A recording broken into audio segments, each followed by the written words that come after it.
Hi everyone, and thank you, Sophie, for the introduction. I'm super excited to be hosting this roundtable in front of such an international audience from across the world, and hope you're able to take away some useful insights from our expert participants. So today we're going to be talking about deceleration to acceleration and how to stay agile under any circumstances. Now, before we jump into the content, I'll first go around the virtual room and introduce our amazing lineup of guest speakers. So first we have Sarah Tayeb, Head of Sellers for eBay in France, and Sarah drives operations and acquisitions of sellers. Hi, Sarah. Hi. Nice to be with you. Fantastic. Glad to have you here. And we then have Andy Mulcahy, Strategy and Insight Director from IMRG. Andy is known in the industry as an e-commerce research and trend report specialist. So hi, Andy. Hi there. Known for a lot of things, but I guess we'll leave that to the side. And lastly, we have Tommaso Trevisan, Channel Manager from Vtex. Tommaso manages e-commerce and PIM projects with complex workflows and integrations. So hi, Tommaso. Hi, glad to be here. Fantastic. So thank you all for participating today, and conscious of time, and there's so much we want to cover off today. So let's dive straight into the topic of agility. Now, the world changed overnight and we're now living in uncertain times more than ever. The dynamics in e-commerce have completely changed. Businesses are adapting to this new landscape, and to stay ahead of the game, they need to be agile, alert, and able to move quickly under any circumstances. So let's first start off this discussion and talk about what happened to the e-commerce industry during COVID-19 lockdown. So we'll go around the room, and whoever jump in first and tell us about what survival tactics did you as a business implement? If you want me, I can jump in. Well, I'd say that there was two things. First, we really had with the lockdown to prioritize our sellers' survival. On eBay.fr, we have 23,800 professional sellers that are counting on us to having their business. So we needed to ensure their proper business, even with the crisis, protecting them and helping them with the issue they had with the shipping carriers in France that could not deliver the parcels at certain times. So we launched a global measure from eBay called the seller protection to ensure their performance and their status on eBay was not affected with the crisis. And then we also accelerated a program that was already existing that is called Always Open on eBay, as we have lots of sellers and lots of opportunity for small and medium businesses having a physical store to launch and be online. We created a specially dedicated program to take them on board and launch their stores on eBay for free. Fantastic. So that's, well, the main things we had to help our sellers survive on at the beginning of the lockdown. Fantastic. And were some of those processes that you introduced already processes that you had in place, or did you find that you had to completely introduce and implement new ways of working? The seller protection program is an emergency program already existing globally at eBay, so we had to activate it and reinforce it. We also had to reinforce other programs like Always Open with free promotions, given the difficulties of our sellers, and we really wanted to show them our support in their activity. Well, what was really new was the issue we had with shipping carriers that was really unexpected, and that's where we had to be more, I'd say, creative. Yeah, definitely. Great. Thank you, Sarah. And how did you find things, Andy, from your side of things? So what we do is we're a trade association for online retail in the UK. So the main thing that we do is we track the market. So we have lots of data. So the main thing that you noticed immediately was the way that it it impacted demand so much. So in some cases, it was incredibly strong, and in other cases, it was very suppressed. And I think if you look at most of the categories online, yes, they boomed amazingly, particularly things like garden, home, electricals, all these type of things, because everybody, well, a big swathe of the population found themselves in the exact same situation. Not what normally happens, right? People are doing different things. So much here. So the problematic categories were clothing and footwear. That's where the demand dried up quite a lot. In terms of sort of how you did something good about it, I think it was the merchandising. I think that really was quite good. So even though in clothing times were hard, it was things like and formal wear and shoes and shirts and things, dresses. People just weren't buying that because you couldn't go out. There's just no need for it. But there was demand for leisure wear and for wearing your pajamas, slippers and things like that. And in shoes, people needed running shoes, but they just didn't need shoes. So what you had to do is quickly work out what it was that you had to get to the front and really merchandise that stuff properly. And I saw some quite good examples of people doing that. And now I think that the big question now is how this demand actually settles down. Does it stay at this elevated position, or are we going to see some kind of return? I think that's there are lots of parts to that question. I think I'll remain to answer. Yeah, definitely, and we'll hopefully cover a lot of that in the session today in terms of what at the moment it's about. We're talking about what happened and how we reacted, but then of course it's what does that future look like? And Tommaso, I mean, how did you find things in terms of COVID-19 and how you as a business reacted to it all? Perfect. So actually not so bad, obviously, because e-commerce is growing a lot this year. We as Vtex works mostly with big companies. We have 3,000 customers around the world, and we almost doubled our orders within the last 6 months. So we are kind of happy about it. We see also that there are some survival tactics that some customers put in place. Some used more creativity, some relied on agility, some more focused on different types of business. So moved from B2B to B2C or created new marketplaces, joining forces with other e-commerces. If you want, I can speak about some examples. So we had some super quick projects that were impossible to do before COVID. For example, we created La Baja. That's the biggest pharmacy chain in Argentina, and they went live in 20 days. So it's a huge business with more than 300 shops, and they went live in such short time. So there's a different attention on the TCO of the project and on focusing on the things that have more value. So, well, I can give you other examples, but other creative things. Sorry, I was just jumping in there. Something interesting that you mentioned was the speed, right?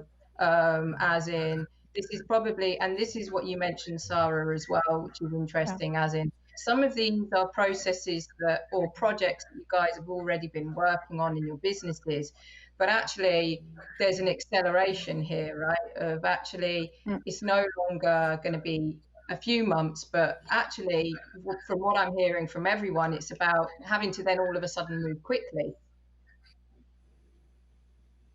Yeah, I agree. We've launched projects in a very short notice versus what was expected. And we also see with our sellers, professional sellers, some accelerations on their side to go digital or to find out new ways of working to be able to provide the products to the customers.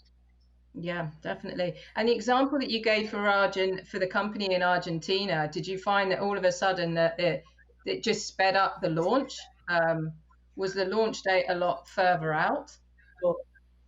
Actually, the compelling event was that the previous website was not working, was not stable, and was not able to keep all the traffic they had because it was a pharmacy. And so they had to move it quickly. And, the important things here are for sure the commitment of the customer on the project, resources, and mindset, because you have really to just focus like on the make it work and then make it better. So I live in Italy. I work a lot with fashion here. If you don't have all that super perfect, even like the shadow of a button, you are not going live. Now I think that this process changed a bit, and the companies are putting a bit more attention to cost, to timing, and to starting to sell into an e-commerce before obviously putting other things, because in COVID here, for us, it was also the year of unified commerce, of omnichannel, of all these related services, 360 KPI points of the user. So a lot of things, from pick up in store, ship from store. Also, another super nice thing that came out within this pandemic was the virtual showroom that was not existing before, and now almost everyone has it. So we have a lot of innovations, quick innovations, just Yeah. to help the customer. And I guess you sort of touched on something there. It's this whole thing of, which is interesting about this perfection, is that so many businesses were always wanting to launch things, but waiting for that right moment. Whereas actually, what is perfection? And even as you mentioned in these industries, and Andy, you mentioned on clothes and even footwear, there was a time where I guess in these industries, the models, the way you would have a photo shoot is no longer. So how do these companies in the clothing industry start bringing in new products or photographing these at the level that they were doing before? I mean, did you see a change in terms of those industries, how they were merchandising products compared to pre-COVID? Well, I mean, given the fashion example, I mean, we've got to be honest. The fashion was in a pretty bad place before we got into this. The sustainability question, the environmental footprint, and all this kind of thing. And being brutally honest, haven't really done anything. None of the fashion retailers have done anything for quite a long time, and the problems are built and built and built. And now that their customers have become a lot more aware, they're asking more questions about how these things are sourced, how things are made. I think that becomes quite a big part of it. And from what I've seen so far, it's the sort of thing that's put us on the hop a little bit. And people have tried to put out solutions that actually aren't really proper solutions. They've just kind of tried to do something quite quickly. It hasn't really worked.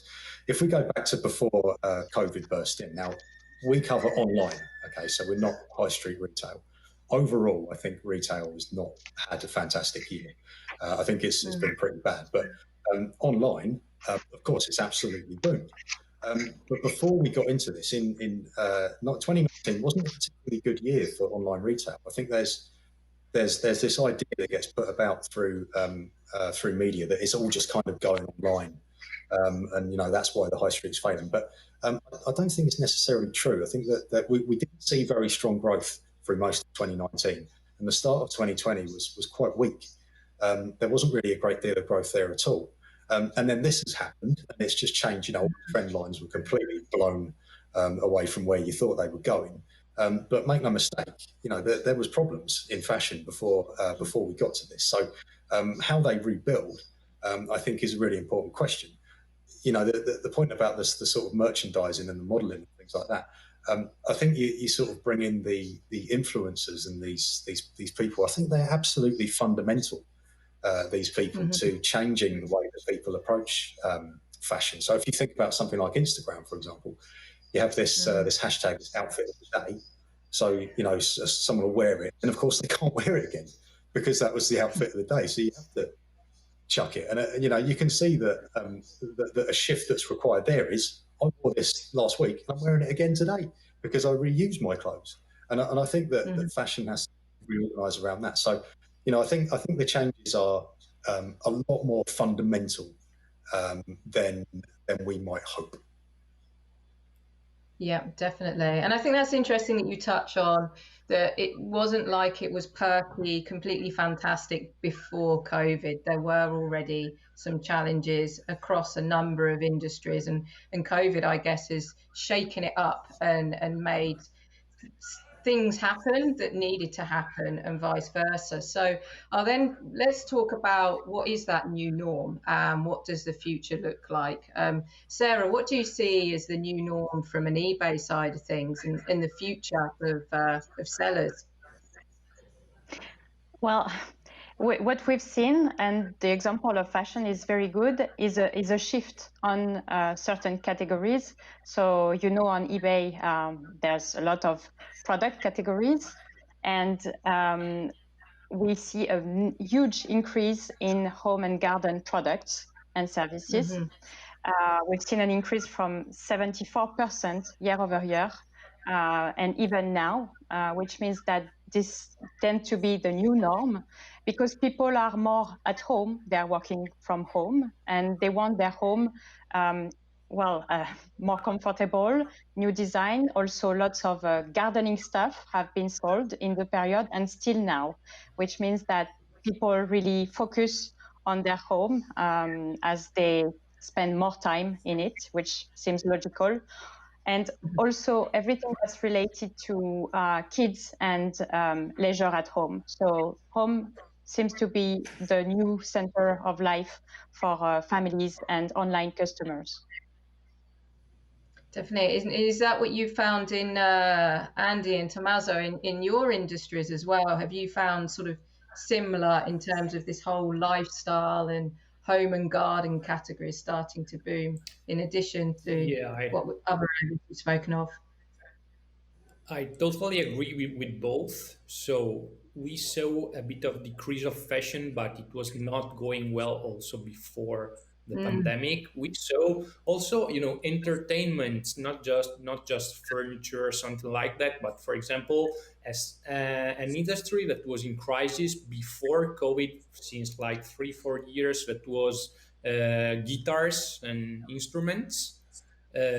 Grow a lot in the last 6 months, so more than 3% each month, and it was like losing more than 20% each year. So we saw also this kind of switches of changes of interests, products, and so on. So no one wants to buy a new skirt to going to work if they are not going to work at the end, no? So I think that's crucial, no? Just the top for Zoom. Yeah. That's it. And in terms of then what this new norm, so we talk about product, we're talking quite a bit about product categories, but what is the new norm in terms of the dynamics actually with e-commerce? I mean, I work and specialize in the Amazon industry. So I've worked there for 15 years and seen the dynamics change. What are other people seeing across the board in terms of businesses are adapting to the way that they're selling their products online?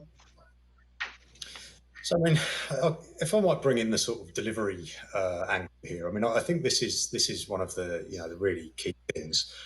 When you look at online retail, you've got a very nice website and it all looks fantastic, the images, and maybe some video and stuff. But what you're doing when you press that button is you're saying, please pick up that cardboard box and move it to my door. And that's just the reality of it. And what this has done is it's made the volumes just enormous online. But the point about people working from home more, I'm not sure that that's going to reverse necessarily. I think that there's a demographic split, because if you are, as I am, a parent, I can now take my child to school and be at my desk for 9 o'clock. That's fantastic. And we can pick him up. I don't have to get the train into work. I don't have to commute and everything. It's great. doing this. And then, I might go in a day a week and just have loads of meetings booked. I think that seems to me as a fairly sensible sort of template. With the younger demographics, they want to go into the office because, quite often they'll be house sharing, working on the end of their bed. They haven't really got much, there's not enough space for them really. So that's a bit annoying. They'd rather be around people. So I think that seems to me a profound shift that I think we're all sort of denying that's what's happening now. I think that is happening. I don't know why anyone would want to go back to their 2-hour train commute if you're able to just work remotely. So there's that. But from a delivery perspective, what that means is it's been quite good for that, because we in the UK specifically, we have a problem where we just want stuff sent to our house. So it doesn't matter that we're at work and we're not there to receive it. We say, send that box to my house. And then, of course, the box arrives at your house. There's no one there. It gets left on the porch or whatever. And then someone comes home and, gets angry that there's a box on their porch that could have been stolen. But now, of course, a lot more people are at home. It's kind of solved that problem. And it's kind of reduced that need for just massively fast, I need to know exactly when it's coming and exactly what time so that I can be sure I'm going to be there to meet it, because you're just kind of at home. So I wonder if fulfillment has been sort of massively impacted here. And particularly if you look at something like the store, I'm not sure that before this kicked off, the sort of cost argument for using ship from store was really going to work for a lot of companies. If you have a big store and you can send a lorry in to pick up a lot of products, then it makes sense cost-wise. If you've got quite a small store and you're just sending someone to pick up a few items, it's kind of bringing in cost that isn't really that useful. So I wonder if the store, because particularly in the UK, people aren't going back to the stores really in any sort of large numbers. They're just not doing it. But you've got this store estate, but it does mean that you can use that as a lot more of a sort of fulfillment area now, because you have to have social distancing in warehouses. You can't have as many people picking and packing what's an increasing volume of orders. So actually it kind of allows you to overspill into those stores. So I think that's something that's become a lot more interesting than it was before this happened. Yeah, more so. Yeah, I guess it's them introducing more strategies as well into, okay, if this is a new norm, as you say, where actually the level of fulfilling orders and the number of online orders has increased, how are businesses coping with that influx? And I guess that goes also with eBay. I mean, as you mentioned, Andy, about deliveries just turning up on your door and then no longer being there, and then all of a sudden, I guess with eBay, a customer will then say, "Well, I didn't receive it," and then the seller's saying, "Well, I sent it." Have you found like a reduction in terms of disputes as a result of in sort of in line with what Andy's saying, and the fact that there are people at home able to receive orders and so forth? Well, I think the situation in France has been very particular, as French people do love the pick-up drop-off solution, such as Mondial Relay, which means that they prefer picking up their parcels in store because the timing of opening is wider than post office. And post office was also preferred as at-home delivery because people are not at home, they are working. What we've seen with the crisis is that all the pickup in store has closed once suddenly for all, which created a lot of dispute and issues that we had to manage. So all the parcels have been locked down also during 2 months in those pickup points. And with the reopening, it's being very progressive. We don't think that people will pick up in store like previously. They prefer receiving their parcels at home because they're also more at home, and they slowly start to reconsider pickup in store. That was so popular in France, but I think it really changed the mentalities. Definitely. And from an integration point of view, has anyone seen, of course, if we're seeing this influx online, and some businesses may not have even have the right systems in place to manage all of this, has anyone seen any changes? And Tommaso, from an integration point of view, have you seen any changes in the dynamics there, and in particular for the future? Okay, actually, as also Gartner stated, the importance of headless commerce is growing a lot. Headless for integrations, for microservices to connect different platforms, and for all the distributed omni-channel stuffs related to what we are saying now. So pick up in store, ship from store, and so on. Because also, okay, pick up in store is the easy one, but if you want to include the inventories from each store and show it in real time to all the customers and decide where to pick it up, how much will it cost from one or another store, and if they have a different pricing inside that store and so on, it starts to get complex. We were able to manage all these things because we are based in microservices, and we see that there's a lot of more attention on these things, because at the end we are always seeing this term like unified commerce or collaborative commerce that's growing a lot. So also within the same company, integrating the digital channel with the brick and mortars to deliver a seamless user experience and send the order where they want, when they want, from the place they want, and so on. So we see a lot of attention in this. Yeah, because really the categories that we've been talking about, a lot of these categories aren't necessarily the most advanced categories when it comes to online. Especially, I know from a garden category and home, it's not like talking about some of the categories like media products, electronics, that have been in the online world a lot longer. These are a lot newer categories, and I know from my vendor management days, some of these categories are behind when it comes to systems. They still have quite manual processes in place. So I imagine it had been quite a challenge for some of these categories. I think the thing is, you got to pick your battles, haven't you? You've got to decide. Well, we want to have some fantastic AI solution that just does everything automatically and does it very cleverly. But I think that the big thing at the moment, over the last sort of 6 months or so, when you say, "Oh, it's been going on for 6 months," it does rather seem crazy, doesn't it? Over 6 months, we've had a lot more new customers. I think a lot of retailers would have had than they would normally get. But that's the same for your competitors, right? So you know that you're getting a whole load of new people, fantastic. But then the question is, what do you do with them? And because you have all these new people, you don't want it to be just, oh, I wanted to buy something off that big retailer, but they were out of stock, or the website was crashing because the traffic was so big. So I had to come to you and buy it from you. Goodbye, I'm never buying from you again.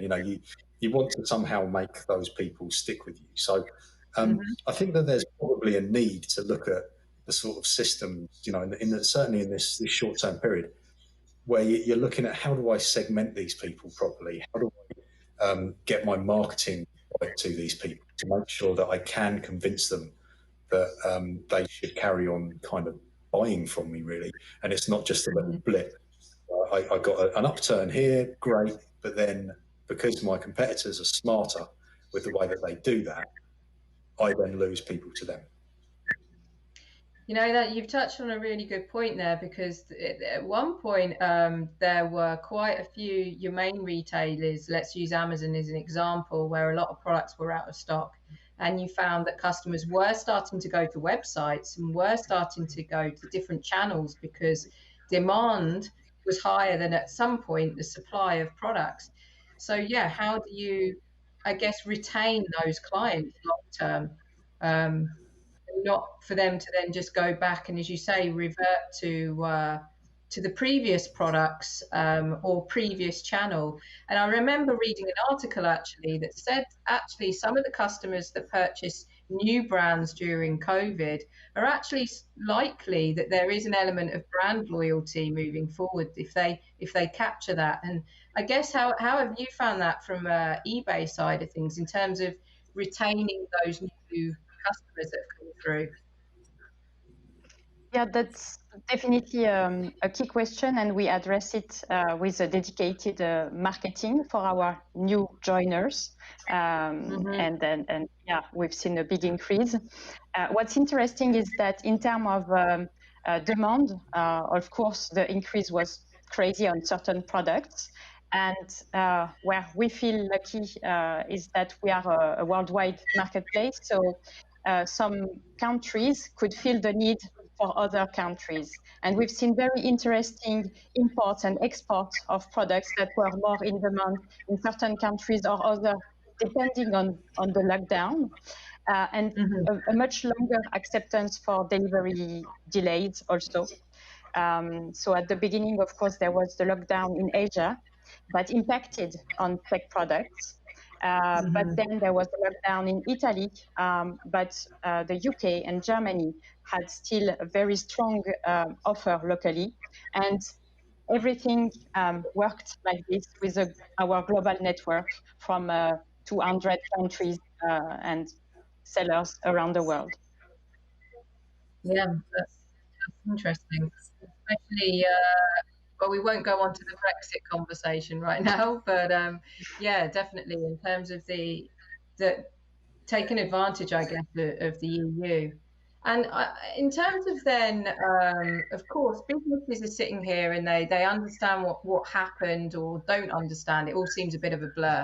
But how are you advising or working with clients in terms of helping them plan for the future? Because nobody really knows what the future really is, although we speculate. How do you help businesses through such uncertainty when it comes to planning for the future? Let's start. Anybody? Tommaso. Oh, it's the same. Okay, no. Yeah, go for okay. it. Well, actually, it changed a bit the way of making an e-commerce project. So from the technical point of view, from the sales point of view, and from the expectations point of view. So on a certain level, expectations are much higher now because the market is now used to a lot of features for each brand, and obviously relying on eBay, relying on Amazon and so on. The user is used to a lot of functionalities, from returns, from replacing an object, from a lot of features that are now standard are not in a lot of platforms. In another point of view, the e-commerce managers and brands are getting way better. So we are like in the, depending on the industry, second or third wave of the e-commerce. So we are not seeing anymore a lot of brands that are building their first e-commerce. They don't know nothing about how doing the project, how legal entities works, how integration with payment providers works, and so on. So it's changing a lot, and this helps a lot on building faster projects. So a lot of people now are interested more on having an agile platform. So service as a service, SaaS, is the new standard. So no one wants anymore to take care about the servers or worrying that on Black Friday everything goes down and they don't know who to call and what to do. So a lot of things changed, and this helped to put better projects on the better e-commerce platforms on the market, because at the end everyone made giant steps also in the last year of development, just also before COVID, because of the maturity of this. And on the project side, it's easier because, making it the analysis of an e-commerce is way faster, because you start from an existing one. You just define integration with shipping providers, payment providers, like channels, so marketplaces like eBay, Amazon, Azos, or other. So it gets a lot easy after to develop without having surprises. Yeah. So Yeah, we see a definitely. bit this thing. Yeah. Yeah. And I guess that just does, I did say that leaves us with one question when it comes to Brexit. I did say let's not go there, but it is an important conversation. So how, before we wrap up, how are businesses or planning, or are you advising businesses to plan for Brexit come January 2021? Well, as the Brit, it's Let you go. just one of those questions, isn't it? This has been going on for 4 years already. It's incredibly boring, and we all just want it to just go away. In the last couple of weeks, it's come back and it's now headline news again. But anyone in business has known about this for 4 years. You know that it could be this, it could be that. And at some point we will get this kind of decision. I mean, the thing is, you should have been planning really, and you will have contingency in place. So if the supply of that becomes more expensive, then we know we need to switch to that, or whatever it is. If you haven't done that sort of contingency planning, you're running up against time a little bit now, I think. But there's always the possibility that it doesn't really happen in January. We just talk about it for another 20 years. So there's a nice thought for you. Yeah, definitely. Okay, great. Well, from what I'm taking today, just to summarize some points, and hopefully those that are listening today have found it really insightful in terms of your experiences that you've shared today, is that really, as you mentioned, Tommaso, expectations have increased. People, more and more businesses are now shopping online. We're seeing this increase in home and garden categories, in this lifestyle, even clothing, but from a different angle as well, in terms of more people are buying lifestyle clothing as opposed to more formal wear, and business is adapting. But then, of course, you've got this fulfillment. There's more demand. More people want products sent to their houses.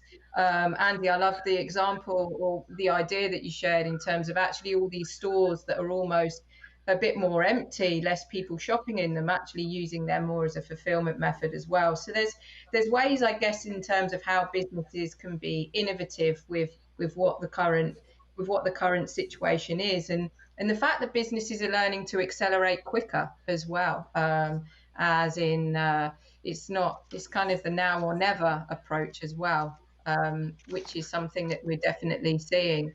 So I just want to say thank you to everyone today, for all the participants. So Tommaso, Sarah, Andy, for today. And if you have any questions for those that are watching today and would like some more details and would like to speak to Sarah or Tommaso, make sure you head over to the eBay or Vtex virtual stands and book a one-to-one meeting.